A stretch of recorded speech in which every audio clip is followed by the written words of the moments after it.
Wolii ṣèkìlọ̀ ohun tó léwu ni tí ẹ bá forúkọ Ọbásanjọ́ sórí owó ilé wa o.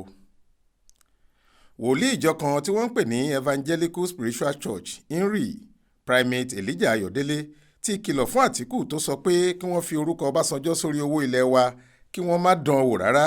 Ó ní ohun tó léwu gidigidi ni.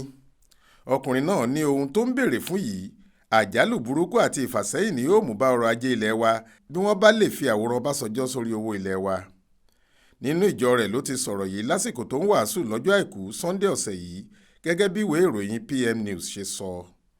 Ọkùnrin aríran náà ní kíjọba àpapọ̀ má ṣe dá Àtíkù lóhùn pẹ̀lú bó ṣe ń sọ pé kí wọ́n fi fọ́tò àti orúkọ Ọbásanjọ́ sórí owó ilé wa gẹ́gẹ́ bí wọ́n ṣe dá Emefiele lóhùn nígbà tó ní òun yóò pààrọ̀ àwọ̀ owó ilé wa.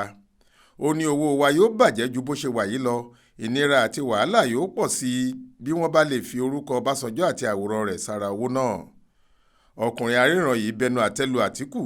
Ó ní nítorí òṣèlú àti kí Ọbásanjọ́ lè fẹ́ràn ẹ̀ ló fi mú àbá yìí wá, ṣùgbọ́n pẹ̀lú ẹ̀ ó ní Ọbásanjọ́ kò lè torí ohun tó sọ yìí fẹ́ràn ẹ̀. Ayọ̀délé ní kí ló dé tó ń ṣe àpọ́nlé Ọbásanjọ́? Ìparun ńlá ni ó mú bá ara ẹ̀ bí ó ṣe ń ṣe àpọ́nlé ẹ̀, kò sì lè torí èyí fẹ́ràn ẹ̀. Kí Buhari má ṣe gba ìmọ̀ràn Àtíkù láti fi orúkọ Ọbásanjọ́ sórí owó wa, torí ní kété tí àwòrán Ọbásanjọ́ bá débi owó wa ni ọrọ̀ ajé wa yóò bàjẹ́ sí i. Bí àjálù àti ìyọnu ńlá ni kéèyàn fi orúkọ Ọbásanjọ́ sórí owó ilé wa. Mi ò mọ̀dí tí Àtíkù fi sọrú ọ̀rọ̀ bẹ́ẹ̀, kó yá tètè jáde kó kó ọ̀rọ̀ náà jẹ́ kíákíá. Ṣé ó ń lo èyí fún ìpolongo ni? Ṣé Ọbásanjọ́ ló máa jẹ́ kó yege lásìkò ìbò ni? Ṣé eléyìí yóò yí èrò ọkàn Ọbásanjọ́ nípa rẹ̀ padà ni? Èyí ò lè ṣẹlẹ̀ rárá. Ìmọ̀ràn tó lòdì gbáà ni. Ọ̀rọ̀ tí Àtíkù sọ yìí kò wetí gbọ́, kò dáa, kò sì bọ́ sásìkò tó dáa.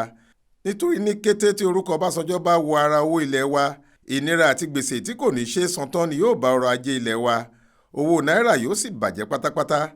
Àtíkù kò mọ ohun tó ń sọ lórí eléyìí, kò sì dáa kó máa fi ọrọ̀ ajé ilé wa ṣe òṣèlú.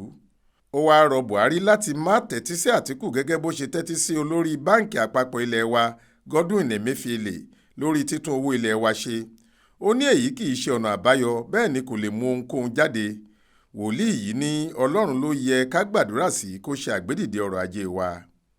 Tẹ́ ò bá gbàgbé, láìpẹ́ yìí ni olùdíje fúnpọ̀ ààrẹ lórúkọ ẹgbẹ́ PDP Àtíkù Abubakar jáde pé ó yẹ kí wọ́n fi oyè dá ààrẹ ilé wa tẹ́lẹ̀ Olúṣẹ́gun Ọbásanjọ́ lọ́lá kí wọ́n sì fi orúkọ rẹ̀ sára owó ilé wa nítorí àwọn ìlàjà ọlọ́jọ́ pípẹ́ tí ẹnikẹ́ni kò rò pé ó lè ṣeé ṣe mọ́ tó wáyé ní àwọn orílẹ̀-èdè Áfíríkà kan, ṣùgbọ́n tí Ọbásanjọ́ yọjú rẹ̀ tí àlàáfíà sì bẹ̀rẹ̀ sí jọba láàrin àwọn tí wọ́n ń jà.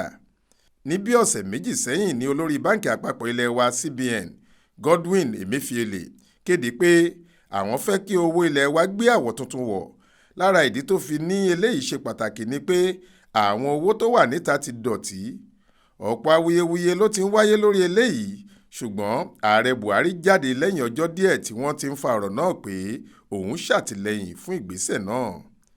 Ọjọ́ 15 oṣù kejìlá ọdún yìí ni wọ́n láwọn yóò kó náírà tuntun ọ̀hún jáde bí ọmọ ọjọ́ mẹ́jọ. Faith Adébọlá ló ń ròyìn fún iléeṣẹ́ tẹlifíṣàn Aláròye online.